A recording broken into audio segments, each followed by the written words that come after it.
안녕하세요. 저는 40대 여자입니다. 제가 워낙 내세울 게 없고 자랑할 게 없는지라 제 얘기를 하는데도 제 소개를 어떻게 해야 할지 모르겠어 난감하네요. 저라고 자랑할 줄 모르고 가질 줄 모르는 사람이 아닌데 어쩌다 입 많고 가난한 집안에서 태어난 죄로 어려서부터 너무 고생만 하고 살았네요. 가난한 농사꾼의 자식으로 태어난 저는 위아래로 형제들에게 끼어 자란 셋째 딸이었습니다. 남의 땅 빌려 농사 지으시던 부모님은 아무리 열심히 일하셔도 늘 벌이가 적으셨고 그 돈으로 줄돌이 5남매를 키우는 일은 쉽지 않으셨겠죠. 그래서 부모님은 저희들에게 제대로 지원해 주시지도 못하시고 저희도 큰 기대 없이 알아서 자라야 했습니다. 어렸을 적 저는 책 읽는 것도 좋아하고 그림 그리는 것도 좋아하는 꿈 많은 아이였지만 연필 한 자루를 얻는 것도 아쉬운 집안 형편에 많은 것을 일찍이 포기해야만 했어요. 제가 뭐라도 하려고 하면 돈도 안 될 일을 한다 집안에 도움 안 된다 하시며 말리시는 부모님 때문에 저는 하고 싶은 공부도 제대로 할 수가 없었죠. 머리가 좋은지 교과서만 보고도 좋은 성적을 받던 저는 대학은 꿈도 꾸지 못하고 고등학교도 겨우 졸업하여 그 길로 생업에 뛰어들어야만 했습니다. 그렇게 일찍이 돈을 벌기 시작한 저는 회사 격리부터 공장 생산직에 별별 일을 다 하다가 30 넘은 나이에 돈을 모아 소박하게 제 가게를 차리게 되었어요. 아시는 분으로부터 인수를 받은 작은 기사 식당이었는데 가게가 작아 테이블은 몇 없지만 근처에 경쟁할 만한 식당이 없는 탓에 장사는 꽤 잘 되는 편이었습니다. 기사 식당이다 보니 보통 손님들 오시는 시간대가 정해져 있는 일반 식당과 다르게 새벽부터 저녁 늦게까지 손님들이 계속 있었고 덕분에 쉴 틈 없이 바빠 힘들기는 했지만 제 손에 쥐는 돈이 쏠쏠해 아주 만족하며 살고 있었죠. 그렇게 30을 넘기고 노처녀가 되어가면서도 저는 돈 버는 것밖에 모르고 살았어요. 가난한 집 딸이라 고생만 하느라 20대 청춘을 연애도 제대로 못해보고 지나고 30을 훌쩍 넘겨버리니 저도 어느새 결혼은 포기하고 그냥 저냥 살게 되더라고요. 돈만 벌면 혼자서도 어렵지 않게 살겠다 싶어 그냥 식당 일이나 열심히 해야겠다 싶었죠. 그러던 제가 제 식당에서 지금의 남편을 만나게 되었습니다. 남편이 저희 식당에 자주 밥을 먹으러 오던 택시기사였거든요. 그렇게 손님과 주인으로 만나던 저희는 어느새 정이 들어 결혼까지 하게 되었네요. 남편과 저는 비슷한 점도 많고 가치관도 비슷해서 잘 통하는 부부였습니다. 그 흔한 부부싸움 한 번 없이 서로 얼굴만 봐도 좋은 금슬 좋은 부부였죠. 늦바람이 무섭다더니 연애도 제대로 못해본 저는 남편을 만나며 너무 좋았어요. 택시 운전하는 남편과 휴일마다 여행도 다니고 데이트도 하고 많은 추억을 쌓았거든요. 하지만 저희가 너무 늦게 만난 탓인지 그렇게 사이좋은 저희 부부 사이에는 아이가 생기지 않았습니다. 별 문제도 없다고 하는데 왜 소식이 없는지 답답해 죽을 맛이었죠. 그 와중에 다행이라면 시댁에서는 그 일로 문제를 삼지 않으시더라고요. 아니, 아예 저희에게 관심이 없다고 하는 게 맞겠네요. 사실 택시기사인 남편의 집안은 생각지도 못한 교육자 집안이었습니다. 조부모님은 교사를 하셨다고 하셨고 시아버지와 시어머니는 대학 교수님이셨거든요. 두 분이 같은 대학에서 동료 교수로 만나 일하시다 결혼까지 하셨고 그 후로 장남과 차남인 저희 남편을 낳아 부족한 것 없이 기르시며 주변에서 다들 부러워하는 그런 집안이었답니다. 가난해서 공부도 안 시켜준 저희 집에 비교하자면 하늘과 땅 차이였죠. 그래서 저는 남편이 부럽기만 했는데 남편은 남편대로 아픔이 있었습니다.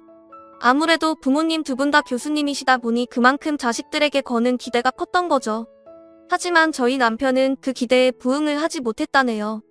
형은 공부도 곧잘하고 머리도 좋은 것 같은데 저희 남편은 지금도 책 일하면 질색을 하고 공부 쪽으로는 영 재능이 없거든요. 하지만 남편은 운동신경이 좋았고 몸으로 하는 건 뭐든 잘하는 편이었어요. 그래서 어렸을 적에는 축구선수의 꿈을 꾸기도 했지만 무조건 교수를 해야 한다는 부모님의 반대로 접었답니다.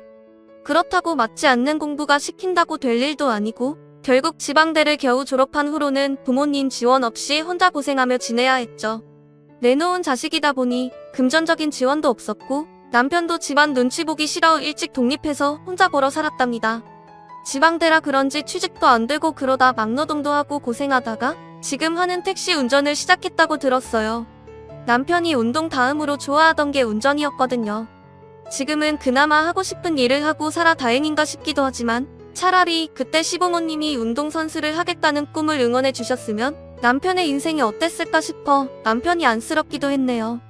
하지만 결국 남편은 기대에 부응하지 못하고 실패한 자식일 뿐이었죠. 그에 비해 장남인 시숙은 오래 걸리기는 했지만 결국 대학 교수가 되었고 지금은 같은 교수인 형님을 만나 자식을 잘 지내고 계셨어요. 시부모님도 교수님이시라 평소 콧대가 참 높으신데 형님 내외도 그에 버금가는 사람들이었어요. 다들 어쩜 그렇게 잘난 체들을 하고 고상한 척 똑똑한 척을 하는지 다 같이 모일 때마다 시댁 식구들 눈치에 제 스트레스가 이만저만이 아니었어요. 게다가 큰아들 내외는 교수이고 저희 부부는 별 볼 일 없이 생각하시다 보니 시부모님은 기대도 없는지 애초에 결혼 반대도 안 하셨지만 형님네와 비교와 차별을 참 많이 하셨었죠.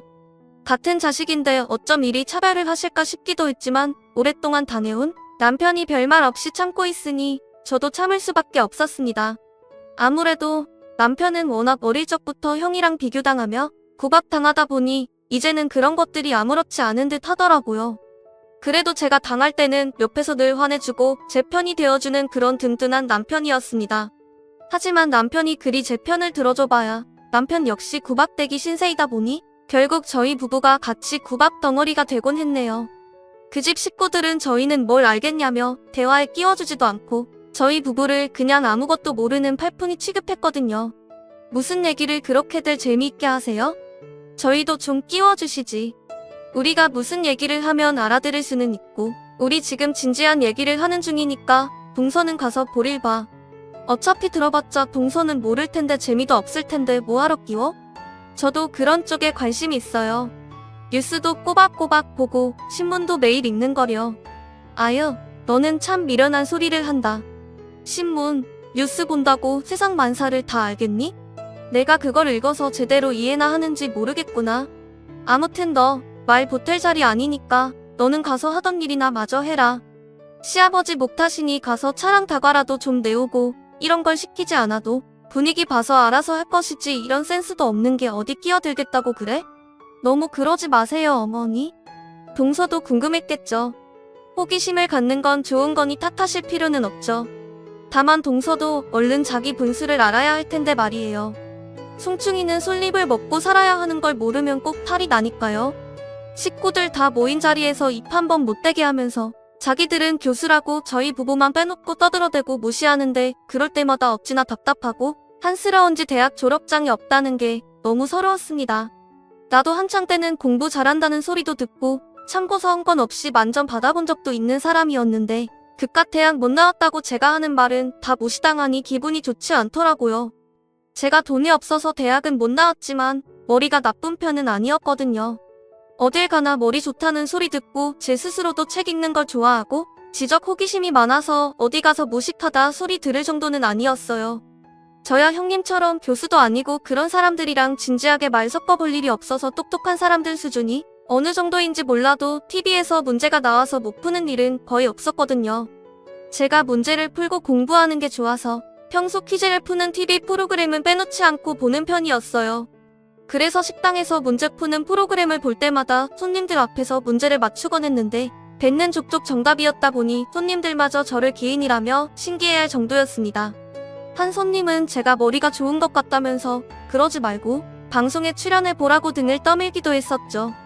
그렇게 밖에서는 무시당할 일 없이 똑똑하다 소리도 곧잘 듣는 저였고 교수하는 식구들 사이에서 자란 저희 남편마저도 제가 누구보다 똑똑한 것 같다며 칭찬을 아끼지 않았는데 그래봐야 시댁에서 저는 식당 일이나 해서 돈 벌어 먹고 사는 식모일 뿐이었어요. 시어머니는 밖에서 하는 행사나 모임에는 형님만 데리고 다니시고 좋은 거, 맛있는 게 있으면 전부 형님만 챙기시면서 집안에서 생기는 온갖 꾸준 일은 죄다 저한테만 떠넘기셨거든요. 보통 맏며느리들이 해야 할 일들도 형님은 곱게 커서 못한다며 저한테만 시키시더라고요. 이러다 제사도 둘째인 저희한테 넘겨주실 생각인지 명절이나 제사나 늘 빠짐없이 저 혼자 일을 했네요. 형님은 교단에서 학생들 가르치니 손에 물 붙이면 안 되고 저는 식당에서 다를 만큼 닿았으니 막 굴려도 된다 싶으신지 매번 주방에 있는 건 저 혼자였죠. 그날도 마찬가지였어요. 그날은 시어머니의 생신으로 시댁에 다 같이 모인 날이었는데 매번 외식을 하시자던 분들이 그날따라 무슨 바람이 부셨는지 집에서 간단하게 하고 싶으시다 하시더라고요. 며칠 뒤에 해외여행을 떠나신다 그러시더니 괜히 밖에서 힘 빼고 싶지 않으셨던 듯 했어요. 이번 생일은 그냥 집에서 간단하게 하자꾸나? 아무래도 여행 준비하느라 피곤해서 그런지 밖에 나가기도 귀찮고 그러네. 그럼요, 어머니. 여행 전에는 조심하시는 게 아무래도 좋죠. 그럼 이번 생신은 집에서 식사 준비해서 하는 걸로 할까요? 그럼 제가 케이크 준비할게요, 어머니. 그래, 그러자. 뭐 칠순도 아니고 매년 하는 생일 어떻게 매번 잘 보내겠니? 아무튼 그러니까 그날 둘째 내가 와서 상 좀 차려봐라. 너희 시아버지 고추잡치랑 갈비찜 좋아하시니까 그것 좀 하고 나 좋아하는 구절판이랑 해파리 냉채랑 나머지 이것저것 구색 맞춰 좀 차려봐라. 그래도 내가 구르는 재주는 그것 하나뿐 아니니? 이럴 때라도 덕볼 수 있어서 다행이라 해야 하는지. 아무튼 준비해라. 집에서 해먹자 그러시더니 혼자 음식해야 할지 생각은 아무도 안 하는지 다들 당연하게 제가 요리를 해야 한다 생각하시더라고요.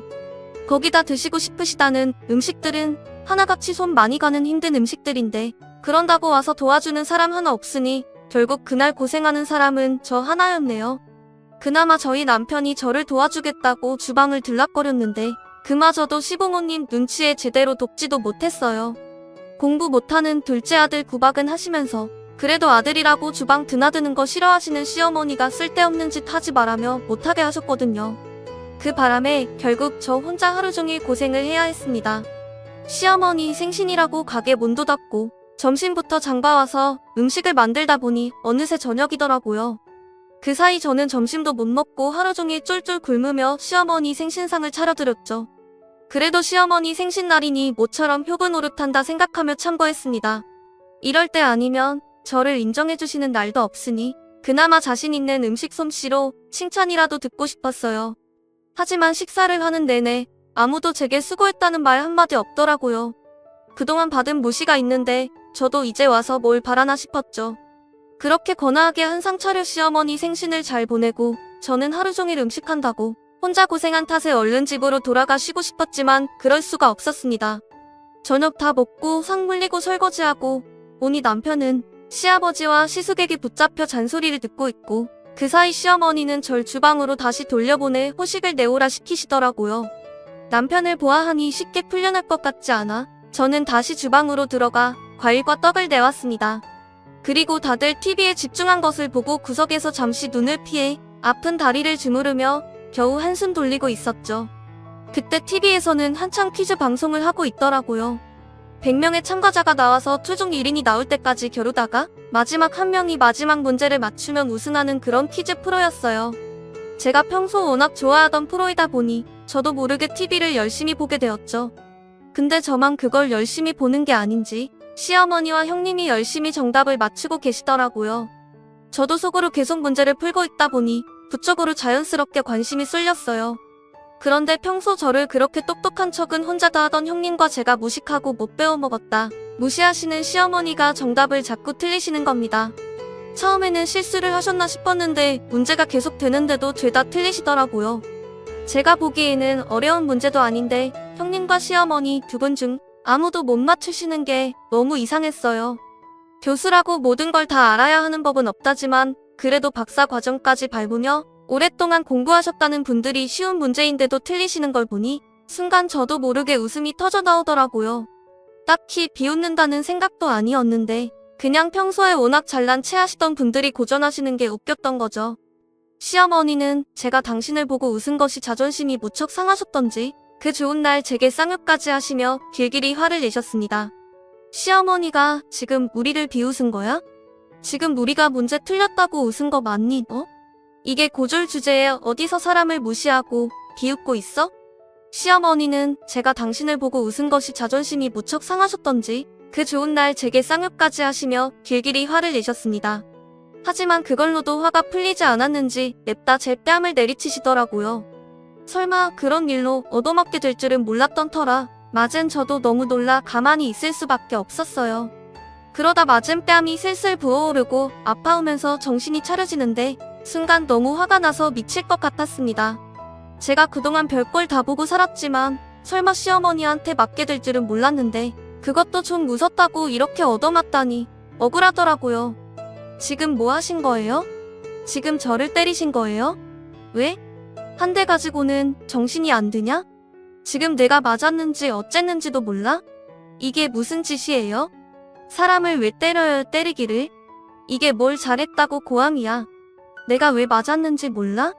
아니면 이게 덜 맞아서 이러나? 아휴 그래. 나도 나이가 들었나 힘이 예전 같지가 않네. 옛날 같았으면 너 같은 건 한 주먹거리도 아닌 것을 이게 얻어먹고도 정신 못 차리고 나한테 대들고 있어? 이 싸가지 없는 것? 내가 시험이랑 형님을 비웃고도 무사할 줄 알았어?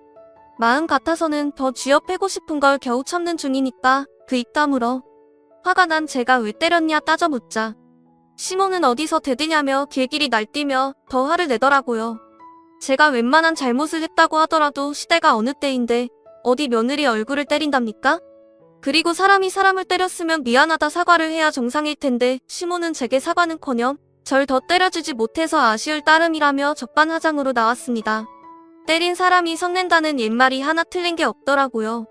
다들 배울 만큼 배웠다는 사람들이 어쩜 이렇게 경우 없고 개념이 없는지 저는 그 순간 시댁 식구들에게 조금이나마 남아있던 정이 싹 다 털려버렸지 뭐예요.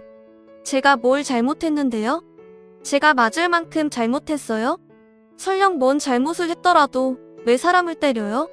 어머니께서 저를 아무리 무시하더라도 이렇게 하시는 건 아니죠. 동서, 어른이 혼을 내면 잘못했습니다. 죄송합니다 하고 말 것이지 어디 끝까지 따져 물어. 어머니 겨우 화 참고 계시는데 긁어부수면 안 될 거야? 그리고 동서가 잘못한 거 맞잖아. 그러게 왜 사람을 비웃어 비웃길? 그것도 고졸에 배운 걸 없는 동서가 감히 우리를 비웃을 처지가 되기는 해? 웃긴 걸 두고 웃는 게 잘못이에요? 그럼 두 분이서 잘하시지 그러셨어요. 평소에 온갖 잘난 척들은 다 하시던 분들이 중고등학생들도 알고 있을 문제를 두고 자꾸 틀리시니 제가 어떻게 웃음을 참을 수가 있겠어요? 더구나 두 분은 대학에서 학생들 가르치시는 교수라는 분들이 말이에요. 이런 분들이 어떻게 강단에 서서 대학생들을 가르치시는 건지 제가 너무 의문스럽고 어이없어서 좀 웃었어요. 근데 그게 이렇게 욕먹을 일인가요? 그럼 두 분이 똑부러지게 정답 맞추시지 그러셨어요. 이희연이 지금 뭐라고 짓거리는 거야? 야, 너 말 다시 해봐라. 뭐 너무 우스워? 이게 아직도 정신을 못 차리고. 어머니 진정하세요. 그러시다가 혈압 오르시겠어요. 동서가 저런 소리 해봤자 뭘 알고 하는 말이겠어요? 아무것도 모르는 년이 그냥 헛소리 짓거리는 거겠죠. 쟤까지 것이 감히 우리를 무시할 주제나 되나요? 그러게. 지금 주제도 모르는 것이 지금 우리를 무시한다 이거 아니냐? 그런데 내가 어떻게 참아? 동서, 얼른 어머니한테 죄송하다고 잘못했다고 말씀드려. 동서 때문에 어머니 화나셔서 혈압 더 높아지시면 어쩌려고 그래? 제대로 며느리 도리도 못하면서 불효까지 저지를 셈이야? 그리고 나도 어이없어서 묻는 건데 그러는 동서는 저 문제들 중에서 뭐 하나라도 맞출 수 있어? 그래놓고 지금 우리를 비웃는 거야? 글쎄요. 저한테 저 정도는 별로 어려운 문제들이 아니라서요. 여태 다 맞췄던 것 같은데 제가 이렇게 말한다 한들 두 분이 제 말을 믿으시겠어요? 그냥 헛소리 취급하고 무시하시겠죠. 그동안 제가 맞는 말 해도 그때마다 뭘 알고나 하는 소리냐며 나대지 말라고 하셨잖아요. 그런데 이제 와서 뭘 그런 걸 물어보세요? 그러니까 동서 말은 지금 동서가 저기 문제들 다 맞출 수 있다는 거 아니야. 그래서 우리가 틀리는 걸 가지고 비웃었던 거고. 그 말이지? 딱히 비웃으려고 그랬던 건 아니지만 웃겼던 건 맞으니까 뭐 비슷한 거죠. 그게 그렇게나 자존심 상하는 일이었다면 유감스럽지만요. 두 분은 늘상 저를 무시하고 사람 취급도 안 해주시면서 제가 좀 웃은 것 가지고 그렇게 기분이 나쁘실 일인가 봐요? 평소에 워낙 존경만 받던 분들이라 그러신가? 저는 워낙에 무시당해 버릇해서 그런지 누가 저를 무시하거나 그런 말 해도 그냥 한 귀로 흘려버리는 편이거든요. 그래서 지금 어머니나 형님이나 왜 이렇게 화를 내시는 건지 잘 모르겠네요. 헛소리 하지 말고. 그래서 문제 맞출 수 있느냐고 없느냐고. 너는 뭔 그런 걸 묻고 그러니? 제가 문제를 어떻게 맞춰? 그게 말이나 되는 일이야? 쟤 그냥 갑자기 지 자존심 부리려고 헛소리하는 거다. 대학도 못 나온 애가 무슨 퀴즈를 맞출 수 있겠어? 일반 상식이라도 제대로 알까 걱정이구만. 그렇게 궁금하시면 좀 기다려보세요. 제가 맞출 수 있는지 없는지 보여드릴 테니까. 자꾸 뭘 보여주겠다고 하는 거야. 헛소리 잡작하고 얼른 우리한테 사과나 하라니까. 시모나 형님은 아마 제가 그 퀴즈들을 맞출 수 있을 거라는 생각은 절대로 못했을 겁니다. 평소에도 사사건건 저를 무시하고 제가 옳은 소리를 해도 틀렸다고 답을 정해놓는 사람들이니 그런 제가 자기들도 틀린 문제를 맞출 거라고 기대도 안 했을 거예요. 그러니 설마 제가 조금 전까지 보고 있던 그 TV 프로그램에 나올 줄은 꿈에도 예상하지 못했겠죠. 그리고 제가 거기서 설마 하니 최종 1인이 되어 우승을 차지하리라는 것도 말입니다. 여러분도 거기까지는 예상하지 못하셨겠지만 사실 그날 방송에 제가 출연을 해서 우승했었거든요. 기다려들 보시라니까요.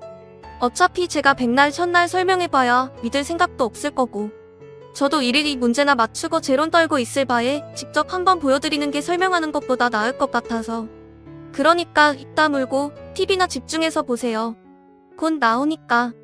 너 끝까지 안 멈추겠다 이거야? 입 다물고 뭘 어째?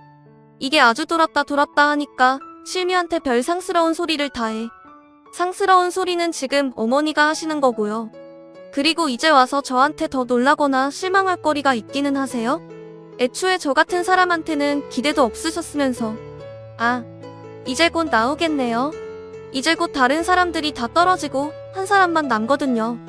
그리고 그때 마침 대여섯 명 남아있던 40번째 문제에서 저만 남기고 모두가 탈락하는 상황이 벌어졌습니다. 최종 문제만큼 어려운 문제는 아니었지만 헷갈릴 법한 여지가 있다면 사람들이 실수를 많이 한 듯 하더라고요. 그 바람에 저만 빼고 모두 불이 꺼지며 탈락이 되었고 그제서야 유일한 생존자인 제가 카메라 화면에 잡히게 되었습니다. 그렇게 TV에는 제 얼굴이 단독으로 걸리게 되었고 한창 제게 따져묻던 시어머니와 형님은 TV에 나오는 제 얼굴을 보고 깜짝 놀라며 믿을 수 없다는 표정을 짓고 있었어요. 저게 뭐야? 저거 설마 동서야? 이게 무슨 일이냐? 대체 얘가 저기에 왜 있는 거야? 아니, 너 지금 우리 너로 보라고 한 게 설마 저거였냐? 내가 이 퀴즈 프로그램에 나갔었다고? 네, 제가 평소에 이 프로그램을 즐겨 보거든요. 그래서 애청자로 늘 한번 나가봐야지 했었는데 혹시나 싶어 신청했던 게 덜컥 뽑혀버렸지 뭐예요? 그럴 리가. 이게 말이 되는 일이냐? 어떻게 니까짓게 저기를 나와? 말로만 하면 안 믿을 것 같아서 보여드린다니까. 그래도 못 믿으시네? 어머니, 너무 그렇게 부정하려고 하지 마세요. 그러다 눈까지 잘못 뜨셨나 걱정되니까요. 저게 정말 동서라는 거야? 동서가 저 프로그램에 출연했다고? 아니, 대체 어떻게? 시어머니와 형님은 여전히 믿기지 않는 듯 부정하고 싶어 하셨지만 자기들 눈과 귀로 보고 듣는 것까지 부정할 수는 없었습니다. 제가 최후의 1인으로 남아 나머지 문제를 푸는 것을 보고는 두 사람 다 할 말을 잃고 입이 떡 벌어져라 보고 있더라고요. 그것도 그럴 게 그 와중에도 그 두 사람은 나머지 문제마저 맞히지 못하고 틀려버렸으니 제 앞에서 더 할 말이 없었겠죠. 그렇게 방송 안에서 저는 마지막 문제까지 무사히 마친 후 최종 1인이 되어 상금을 타게 되었습니다. 그리고 제가 우승자로 TV 화면 가득 나오자 두 사람은 말도 안 된다며 소리를 지르더라고요. 말도 안 돼. 동서가 저기서 최종 우승을 했다고? 저기 의사, 변호사 온갖 머리 좋은 사람들이 다 나왔는데 그런 사람들 다 제치고 대학도 문턱도 못 밟은 동서가 우승을 한다는 게 말이나 되는 소리냐고. 이거는 뭐야? 그렇지 않고서야 어떡해. 그래. 이건 뭔가 있다. 너 무슨 짓을 한 거야? 너 저기 방송국 사람들과 짜고서 정답을 미리 받아서 외운 거 아니야? 아니면 뭐 저기 방송하는 사람들이랑 아는 사이라던가 뭔가 있는 거야. 분명히. 방송국에서 무슨 이득이 있다고 저 같은 평범한 사람한테 그런 이득을 주겠어요?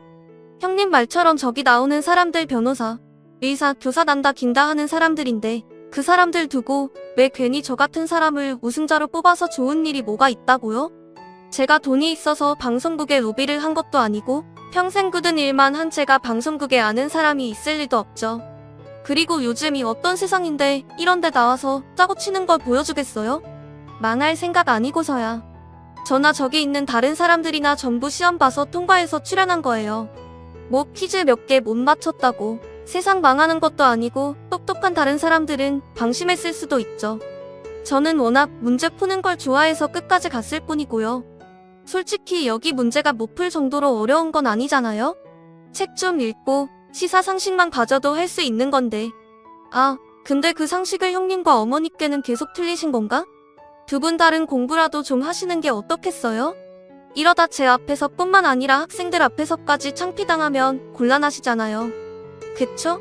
이제는 하다하다 제가 우승한 것까지 조작이라며 난리 피우는 두 사람을 보니 저도 더 이상 당하고 있기 싫더라고요.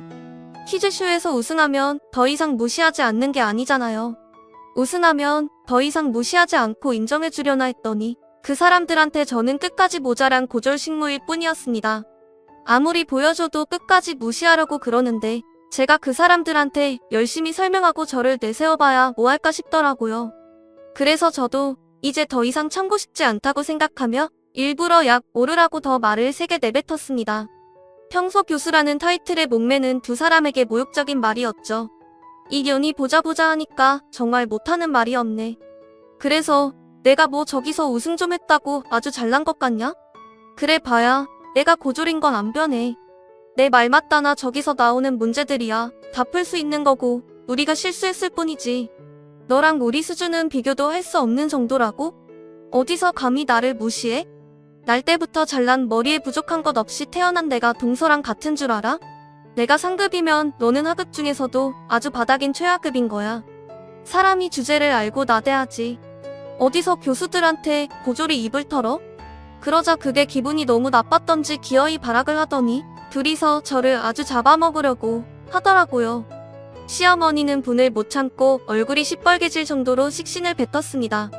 시어머니는 저를 무시하던 대로 자기 태생과 저를 비교하며 저를 깔아뭉개더라고요.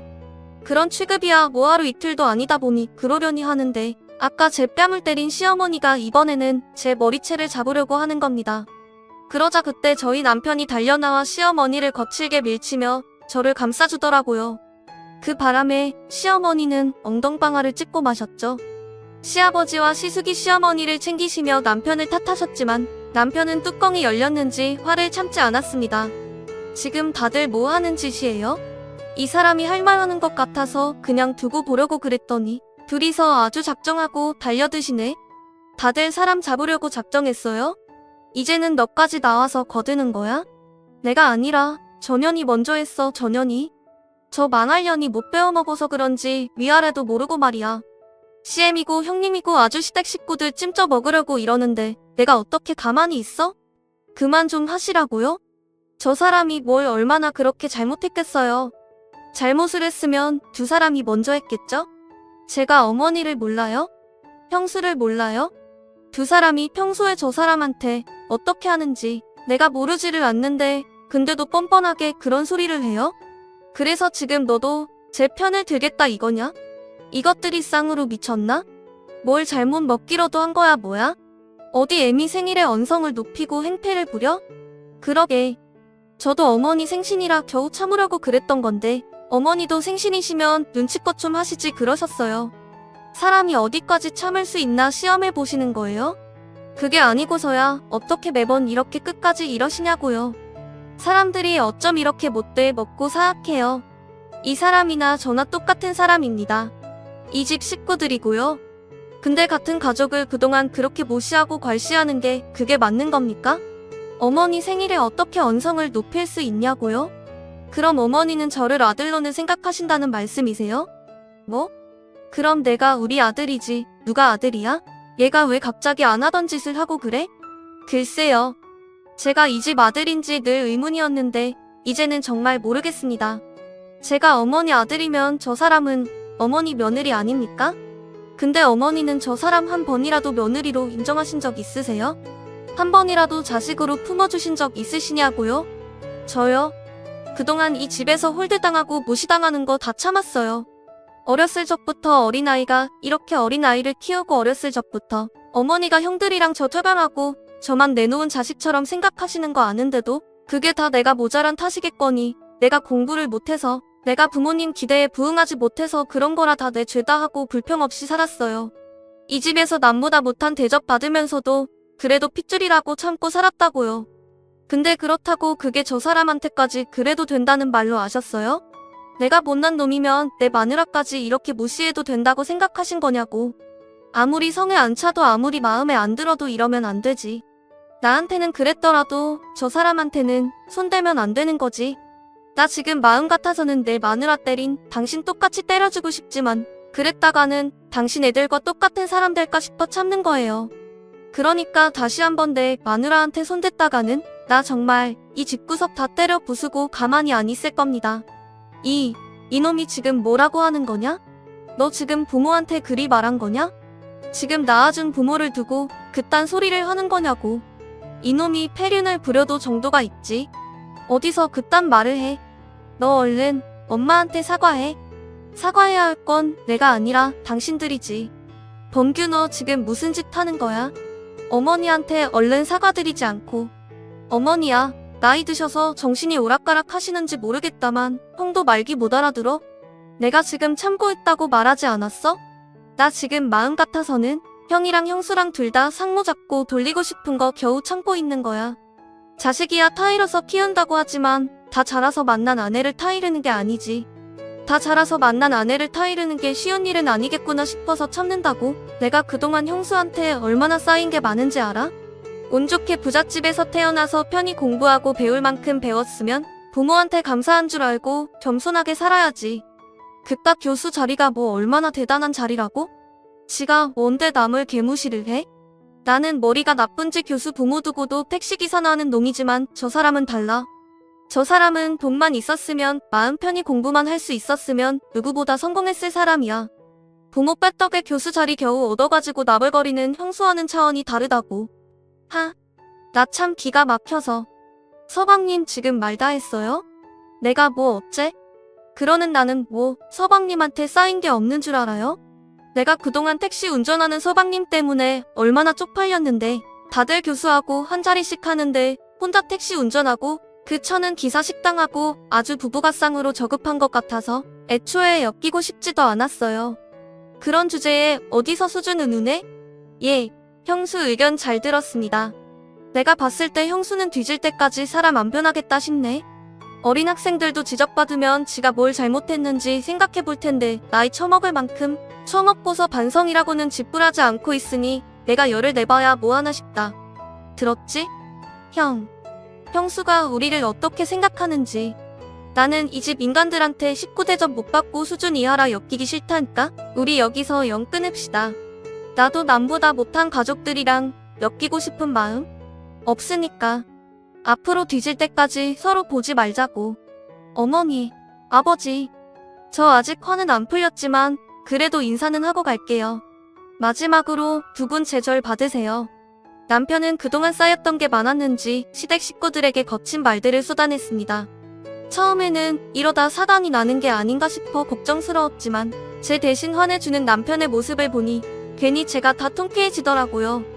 그동안 저나 남편을 그리워하는 것들도 다 알았고 그동안 저나 남편을 그리 무시하고 교수라 잘난 식구들이 말 한마디 제대로 반박도 못하고 있는 걸 보니 더 속이 시원했었죠.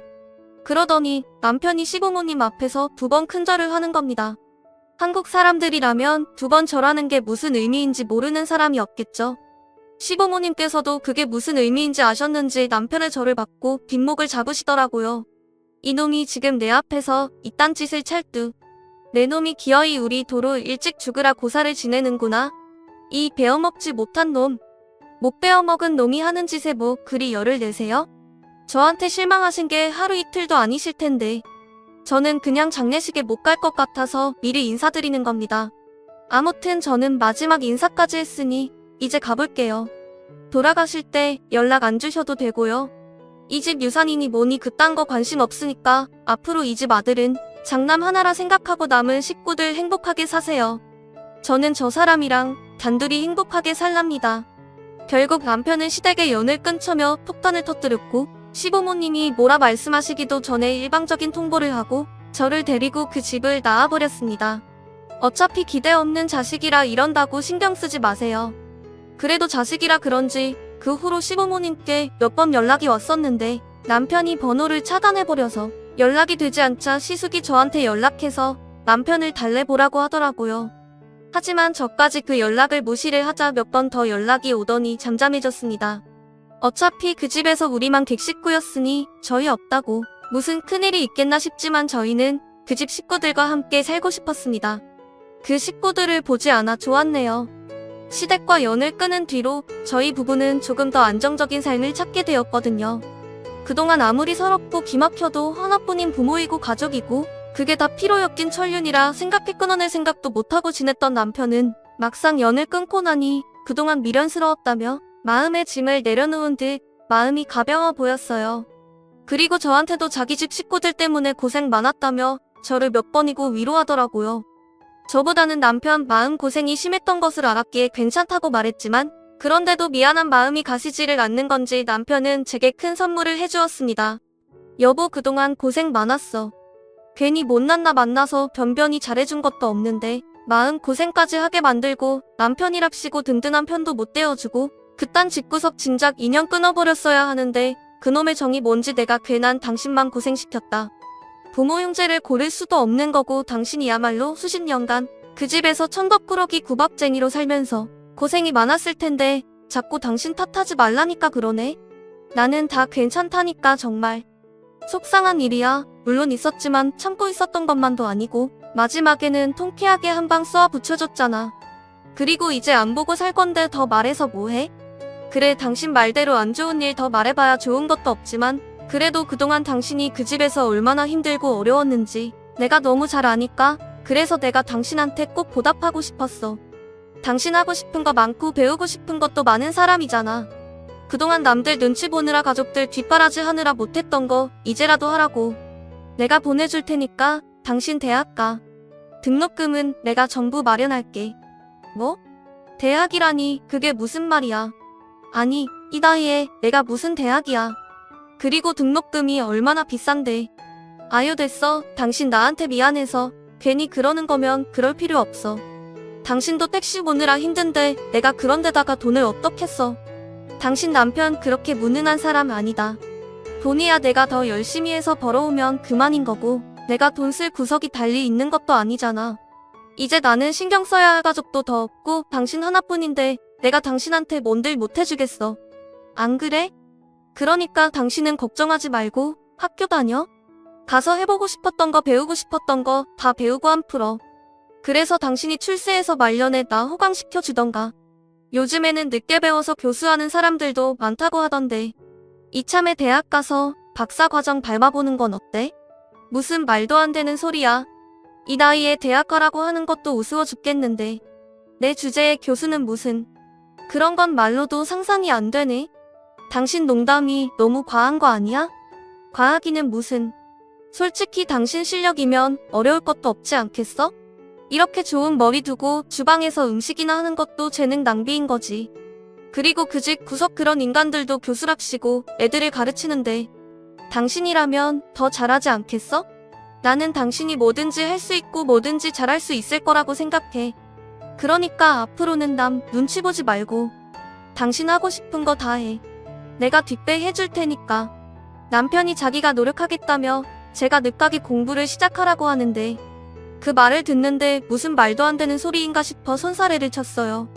하지만 남편은 제가 이제라도 공부를 하기를 바라더라고요. 내가 이제 와서 무슨 공부인가 싶어.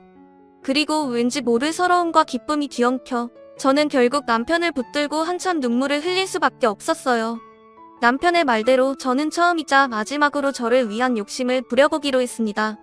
어린 동기들에게 비웃음 당할까 걱정도 했었지만 지금은 누구보다 성실하게 공부를 하며 학교 생활을 잘하고 있답니다. 등록금을 대주겠다는 남편에게 미안해서 장학금을 노리느라 정말 쉼없이 공부하고 있네요. 덕분에 가끔은 눈물 날 만큼 지치고 힘들기도 하지만 그보다 더 큰 행복 덕분에 얼마든지 버틸 수 있을 것 같아요. 나를 무시하던 시댁과 연을 끊고 수능 공부를 시작하고 이렇게 대학생이 되어 공부하게 되다니 요즘 제 삶은 꿈 같기만 합니다. 그리고 이 모든 게 저는 저희 남편 덕분이라고 생각해요. 어려서 가난한 집에서 태어나 내 것 하나 가져본 적 없고 꿈은 꼴새도 없이 접어야 했던 제가 남편이 아니었다면 이런 행복은 상상도 하지 못했겠죠. 그래서 저는 이제 예전 시댁에서 받았던 상처들은 전부 잊어버렸습니다. 그리고 이제는 그런 남편과 남은 여행을 행복하게 살아보고 싶어요. 그럼 여러분들도 저희 부부의 행복을 기도해 주시기를 바라며 인사드리겠습니다. 여러분들도 모두 행복하시기를 바라며 이야기를 들어주셔서 감사합니다. 오늘 준비한 사연은 여기까지입니다. 재미있게 들으셨다면 구독과 좋아요, 알림 설정까지 눌러주세요. 그럼 저는 다음 사연으로 찾아뵐게요. 오늘도 건강하고 행복하세요.